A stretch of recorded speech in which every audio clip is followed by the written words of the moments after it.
Alright guys, welcome to another beer review, and today we're venturing once again over to Northern Monk and to the Patrons Project series.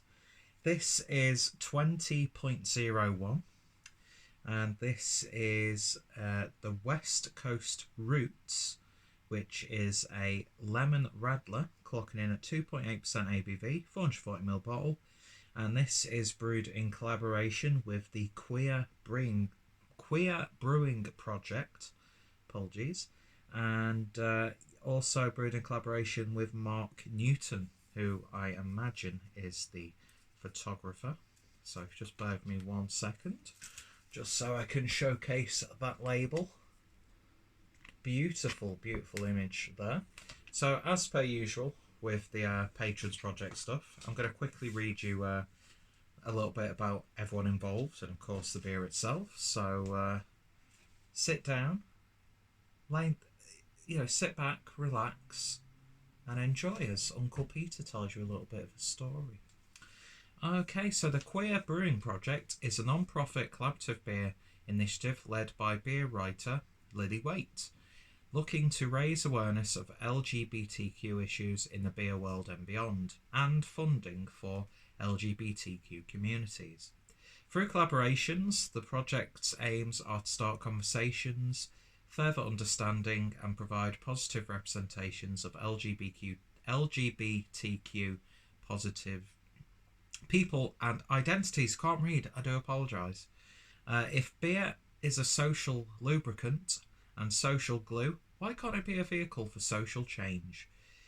The beer supports gendered intelligence, whose mission is to increase understanding of gender diversity. Their vision is a world where people are no longer constrained by narrow perceptions and expectations of gender, and where diverse gender expressions are visible and valued. Gendered Intelligence do invaluable work for the trans community, and we're immensely proud to be supporting them. So, in terms of Mark Newton, Mark is a Yorkshire-based editorial. Might as well have the label shown up on the screen. Mark is a Yorkshire-based editorial and commercial photographer. His work focuses on storytelling, showing people and places in their natural surroundings. I'll have to go put it down so I can get the light on it again. With focus on food and drink industry, his photography gets behind the scenes, letting the viewer get a real feel for the subjects. Mark's photos often make the most of natural light to create engaging moods. The imagery in this Patrons project is from a personal travel piece exploring California. I wish I could afford to have a personal travel experience to California, but hey ho, maybe one day. So, notes from the brewer, and brewed in the north with Brian Dickinson, Brethren number #002. So, Lily and I were both keen for our collaboration to be an accessible beer that ticked multiple boxes for drinkability and refreshment as we apparently enter the peak summer months. The result is a taste of sunshine in a can, the perfect accompaniment to long, lazy days in the beer garden. We put together a Radler-style super sessionable light IPA, blended out with great zesty character of comminuted? What? Comminuted lemons? Have I read that correct? I don't know. The grist is a mix of super pale malt and wheat. Oh my god, I can't read. I literally can't read today. Character of community. No, I've just read that. The grist is a mix of super pale malt and wheat, split between malted and flaked for a good mix of flavour. Fermentability and mouthfeel. This was a perfect opportunity to use one of our favourite hops, Lemon Drop. This lesser used US variety contributes a lovely herbal lemon balm character with a touch of light zest, which complements the fruit beautifully. Why do you watch my videos, by the way? We added most of the hops in the whirlpool to build in a depth of flavour and backed them up with a small dry hop for good measure. We wanted to ensure we let the aroma of the community, shine as we added 400 kilograms midway through a fermentation with our house IPA yeast. So, after that long-winded introduction, I think it's about time we get into the beer. I've already had this. I actually had this at the brewery itself after the Beer Nomicon bottle share that we had in the cellar of Behemoth. And I've got to say, I really disliked it. And the consensus was, passing it around to the other folks who were still there after the bottle share, was, this isn't a Radler. This is not what a Radler should be. And it was the one of the rare occasions where I couldn't drink the rest of it. I literally put my glass on the bar, and then we just left because it just wasn't tasting nice. Plus, it wasn't a Radler. And I think what has sort of worked against this is the fact that they've brewed it in the same way as a light IPA. And I don't really think that works, to be honest. But do you know what? I was in Manchester picking some stuff up, doing some clothes shopping, and picked up a couple of cans, and I thought, I'll give this another try, even though, admittedly, I thought this was a different Radler that they brewed, because it was quite a while ago when I had that initially. So it's going to be interesting to actually try this again. And I do love Radlers. You know, I spent a few years in Germany, and when I wasn't drinking, when I wasn't drowning myself in Augustiner Lagerbier Hell, or maybe Weltenberger's Assenbock, or Bischofshoff's Anno 1664, whatever, I'd love a good Radler. Do you know what I mean? And I think it's a style that a lot of people get really wrong when they're brewing what they would consider a traditional one. Now, this is, after reading it, brewed in the same way as a very light IPA is. So, I don't know, should I really take that into consideration? Or should I let my bias against the bastardization of styles take that? I don't know. But that's why I'm doing another video on camera and reviewing it. And in terms of the collaboration itself, beer should be, as pretty much every facet of life, should be as inclusive as possible. That being said, I've never really spoke to Lily face to face. But on some discussions that have occurred on like the UK CBF, there have been, I don't know, just disagreements. And it's great to see how far she has come. And I think she's got a really good message. And there are great people involved with this. But there have been some occasions which I'm not going to get into because I just want to review a beer, to be honest. Where I thought, you've got to let people speak their side and let them have their own views on the discussion. Do you know what I mean? And I think it can sometimes get a little misguided and one-sided when we speak about this sort of stuff. And it shouldn't be like that. Do you know what I mean? And don't get me wrong, people who are very anti, see, I consider myself, it's going to sound so fucking bullshit right now, but I consider myself an ally. And I will fight to the death for people to be able to, live their everyday life without having to fear of getting, battered in the street. We see it. We do see it. In terms of that sort of thing in the drinking community, from my own experience with that sort of stuff, I find it's more with the consumer base as opposed to what's happening in the industry. But then again, you look at stuff that's happening. Was it Trillium or Treehouse and Founders and things like that? And then you've got really tacky, sexist beer labels that still exist for some reason. But I think a lot of the problems do come from the consumer base. Do you know what I mean? Very ignorant people. I hate ignorant people. But at the same time, I want them to be vocal so I can know who's an idiot and who isn't, and I can, say you're fucking wrong. You are stupid. Because if you don't let these idiots have their say, they go underground.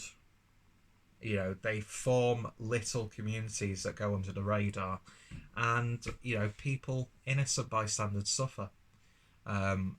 So yeah, it's like, it's a really touchy subject. I don't know why I got into it. But yeah, I've had a few disagreements with Lily in the past. She probably doesn't remember me at all. Fair play. But you know what? That's the great thing about modern life, where we should be able to have discussions and disagree and then move on. And beer should be one of those things that helps, you know, lubricate that, as you know, it's a social lubricant. Anyway, waffled on completely. I've probably alienated someone with that, but that's just the nature of today as well, I suppose. Outrage culture.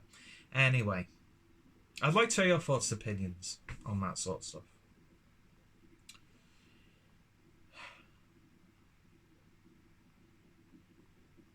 I don't know. I can't believe I've just gone on a diatribe talking about stuff like that.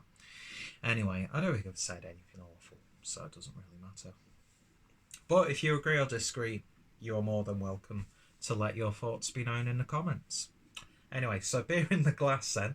And yeah, it's very lemony looking. It looks like lemon cordial. Very light. It is a bit hazy. Thin layer of head there. I think it poured with about 2 fingers when I initially poured it. But yeah, a lovely opacity to it. But at the same time, it looks really nice and light. So let's see what we get on the nose. That's very lemony. That is up front, you know, freshly squeezed lemon juice from one of those little plastic, like, Jif bottles. Are they called Jif? I can't remember. Yeah, very citrusy.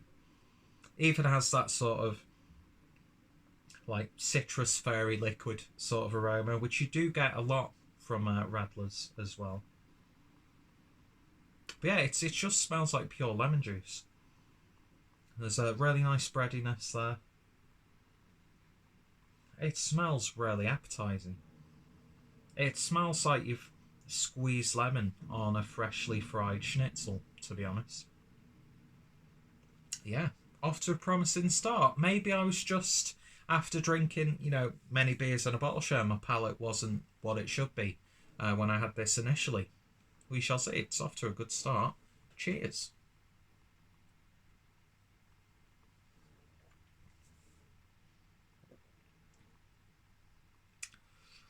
But then you taste the beer.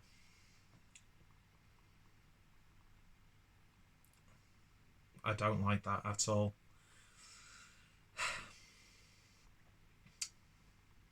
Very citrusy up front, and you do get lemon balm in there. But there's almost this, like, funky, bready wheatiness to it, which I'm not a fan of at all. And it almost tastes like a Belgian-style beer. Very little sweetness. The aftertaste is not nice at all. Yeah, this just isn't a Radler to me. I don't know what this sort of beer would be. And I don't even think you could have this beer labelled as something else. Go into it knowing it's been labelled that, drinking it and thinking, oh yeah, it's just not a nice beer. And I've got to say, the beers I've had with lemon drop, I've not been a big fan of.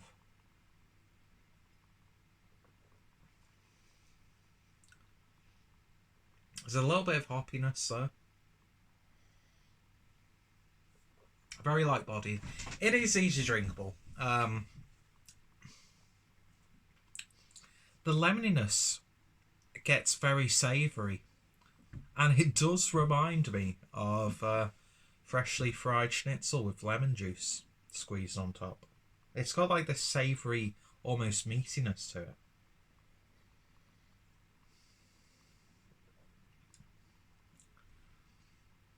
Yeah, that... I think they have over-hopped it, to be honest, because it's really intense. It's almost getting to that point where it's like being flavoured as opposed to actual hop. Yeah, I'm not a fan of this beer at all. I thought I'd give it a second try, see what it's like in can, after it's been, released for a little bit, but I'm just getting the same impressions that I got the first time drinking it. This could be the weakest beer that Northern Monk have brewed.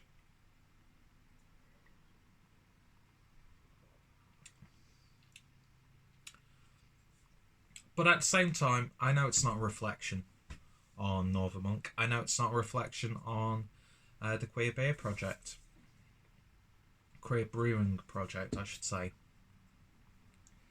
I just don't think it's for me. Like I said, it's not got like any sort of hints of being a badly brewed beer. Don't think that I'm saying that at all. It's just not a pleasant beer, to be honest. I'm just not a fan of it. I'm just really not a fan of it at all. It's almost more of a like a sour or a Berliner Weisse. If I was to drink this blind, I would think that this was a lemon Berliner. I really, really would. It's got the body of it. It's got that wheatiness you expect. It's got that slight savoury tea character. It's just not what I would call a Radler. At all. There's nothing, aside from the ABV, there's really nothing Radler-esque about this beer. So, and I know it's been slightly brewed like an IPA. You don't really get that impression. It's just not too nice. Is it a drain pour? No, I'll finish the rest of this. Thankfully, I've got a couple of cans of Heathen ready to go in the fridge. But yeah, I'm intrigued. I'm not sure if this specific Patrons project is going to be all the beers going to be done with Lily and the Queer Brewing Project. I'd be really interested to try more because, like I said, I'm a big fan of that message, and I think beer should be, about coming together. So I won't fault them for that. But I'm not going to write off the brewery just because of one beer that I've had that I've not enjoyed. Some people might be falling over the, arse over tit for a beer like this, or head over heels. It's just not for me. Not for me at all. Anyway, so in terms of a rating then, on West Coast Roots, I'm going to give this one a 4 out of 10. I think that's the lowest score I've given for a Northern Monk beer, and it's the lowest that it's definitely the lowest I've given for a Patrons Project beer. But yeah, it's just not doing anything for me, to be honest. But yeah, if you've tried it, then I'd love to hear your thoughts, opinions down below. Were you a fan of this? Are you getting something that I'm not getting? Am I missing the point? And yeah, if you've got any views about the beer's conception and that sort of stuff, I'm more than open to have those comments. What? That's not even proper England, Peter. I'm more than happy to let you guys and girls let me know in the comments down below. Anyway, it's intriguing, but it's just not working for me. Go check out Northern Monk. Go check out the Queer Brewing Project. I want to make sure I'm saying that correctly. The Queer Brewing Project. And of course, go check out Mark Newton as well, because that's the best thing about the beer, is the label. Beautiful, beautiful stuff. But I'm interested to see what the rest are. So I don't know if it's going to be a series with Mark Newton or if it's going to be a series with Lily and the Queer Brewing Project. We shall see. Anyway, go check out everyone involved. And yeah, your thoughts, opinions on this beer are always welcome. Thank you for watching, and I shall hopefully see you all later. Cheers. And the camera's so far away.